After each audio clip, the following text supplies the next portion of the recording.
Assalamualaikum warahmatullahi wabarakatuh. Perkenalkan, nama saya Retna dari kelas 6 XB Ekonomi Syariah IAIN Palopo. Di sini saya akan menjelaskan sedikit pengertian dumping. Dumping merupakan praktik menjual barang ke pasar internasional dengan harga lebih rendah atau lebih murah dari harga pasar di dalam negeri. Dalam perdagangan internasional dikenal dengan istilah eksportir atau importir. Eksportir merupakan badan usaha atau negara yang menjual produk atau komoditas ke pasar luar negeri atau negara lain.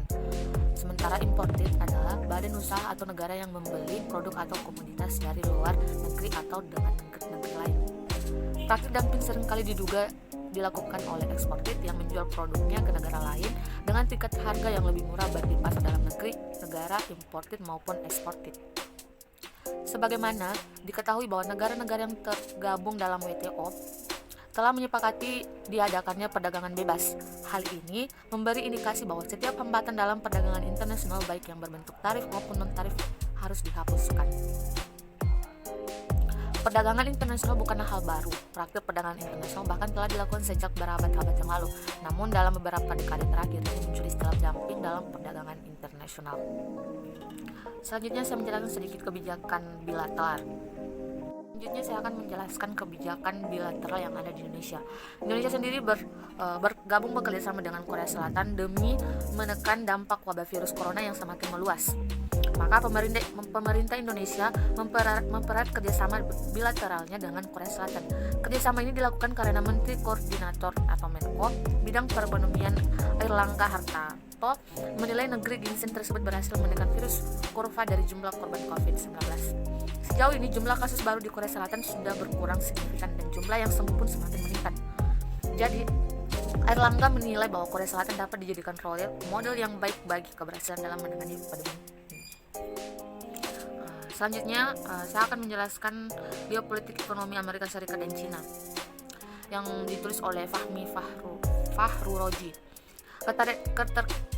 Ketertarikan kami untuk sama-sama mengikuti isu terkait negara Cina tentu saja dipicu oleh kemunculan Cina sebagai aktor internasional dikhawatirkan oleh Amerika Serikat dapat mengancam hegemoni moneter global karena kepemilikan Cina atas kekuatan investasi domestik, harta cadangan devisa yang melimpah serta kebangkitan Cina di Asia yang dapat menggantikan posisi Amerika Serikat itu sendiri. Bahkan beberapa media akhir ini membahas perihal perang dagang Cina dengan Amerika Serikat yang memperlihatkan tidak adanya ketakutan Cina untuk membalas pengenaan tarif bea masuk oleh Amerika Serikat terhadap produk impor Cina. Sebaliknya, negara tetangga bergabung dengan Pakta Regional Comprehensive Economic Partnership atau RCEP. Reaksi yang ditunjukkan oleh Cina terhadap usaha Amerika Serikat memperlakukan sanksi pada memperlihatkan adanya kepercayaan diri Cina menghadapi Amerika Serikat dengan modal power ekonomi yang kini dimiliki oleh Cina. Skeptisme muncul jika kita analisis secara ekonomi bahwa ketersediaan modal awal untuk memberikan pinjaman bagi negara berkembang bukan berasal dari dana sosial melainkan bersumber dari hasil devisa Cina itu sendiri. Laporan laba rugi di mana dana tersebut wajib untuk dikembalikan bahkan dalam jumlah yang jauh berlipat ganda guna memperoleh keuntungan. Selanjutnya saya akan menjelaskan sedikit tentang saham internasional, contohnya bursa saham terbesar di dunia. Ada ratusan bursa saham dunia dengan kapitalisasi pasar miliar dolar hingga triliun dolar. Berikut adalah bursa saham terbesar di dunia diurut berdasarkan kapitalisasi pasar terbesar. Ada 16 bursa efek dunia yang memiliki kapitalisasi pasar masing-masing lebih dari 1 triliun dolar. Mereka kadang-kadang disebut sebagai klub 1 triliun dolar. Bursa saham ini menyumbang 87% dari kapitalisasi pasar global pada tahun 2015. Selanjutnya saya akan menjelaskan sedikit tentang IMF dan Bank Dunia. Dana Moneter Internasional atau IMF dan Bank Dunia adalah lembaga-lembaga dalam sistem perserikatan bangsa-bangsa. Keduanya memiliki tujuan yang sama, yakni untuk meningkatkan standar hidup di negara-negara anggotanya. Pendekatan keduanya terhadap tujuan ini saling melengkapi, di mana IMF fokus pada isu-isu ekonomi makro, sementara Bank Dunia berkonsentrasi pada pembangunan ekonomi jangka panjang dan pengentasan kemiskinan. IMF mendorong kerjasama moneter internasional dan menyediakan saran kebijakan dan dukungan pengembangan kapasitas untuk membantu negara-negara membangun dan mempertahankan ekonomi yang kuat. IMF juga memberikan pinjaman dan membantu negara-negara merancang program-program kebijakan untuk mengatasi persoalan neraca pembayaran ketika pembiayaan yang memadai dengan persyaratan yang terjangkau tidak dapat diperoleh untuk memenuhi kewajiban pembayaran internasional atau neto. Negara Indonesia sendiri dapat mensejahterakan warga negara dengan menyediakan lapangan pekerjaan yang cukup dan pekerjaan yang layak.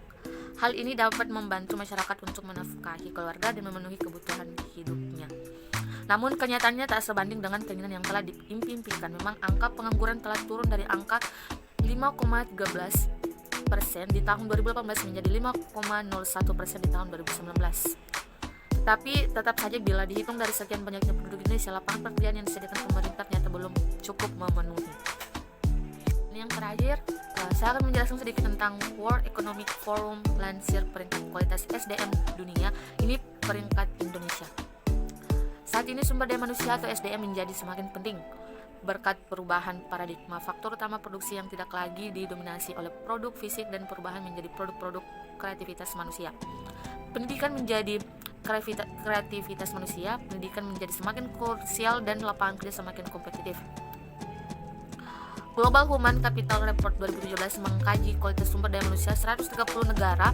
Dalam laporan tersebut tercantum seberapa berkualitas setiap golongan umur lewat 6 elemen indikator human capital, yakni capacity atau kapasitas kemampuan pekerjaan berdasarkan Melek huruf dan edukasi,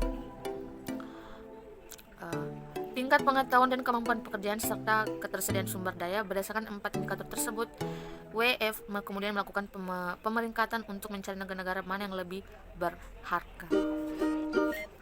Peringkat tersebut diraih Indonesia berdasarkan capacity yang berada di peringkat 64 dengan nilai 69,7. Nilai ini berdasarkan pada tingkat buta huruf dan kemampuan berhitung yang telah mencapai nilai 99,7 di golongan umur 15-24 tahun. Hal ini kurang lebih sesuai dengan klaim pemerintah yang beberapa waktu lalu melansir bahwa Indonesia hampir 100% bebas buta huruf. Pemerintah Indonesia mengklaim bahwa buta aksara di tanah air tersisa 3,4 juta orang. Angka ini tampaknya juga terlihat dalam kajian WEF yang menjelaskan bahwa kesadaran literasi dan kemampuan berhitung di kisaran umur 55 dikurang 65 plus masih kurang dari 90%. Setelah penjelasan saya tadi, kurang lebih mohon dimaafkan. Semoga apa yang saya jelaskan tadi bisa Bapak atau rekan-rekan sekalian bisa mengerti sedikit demi sedikit. Saya Ratna. Wassalamualaikum warahmatullahi wabarakatuh.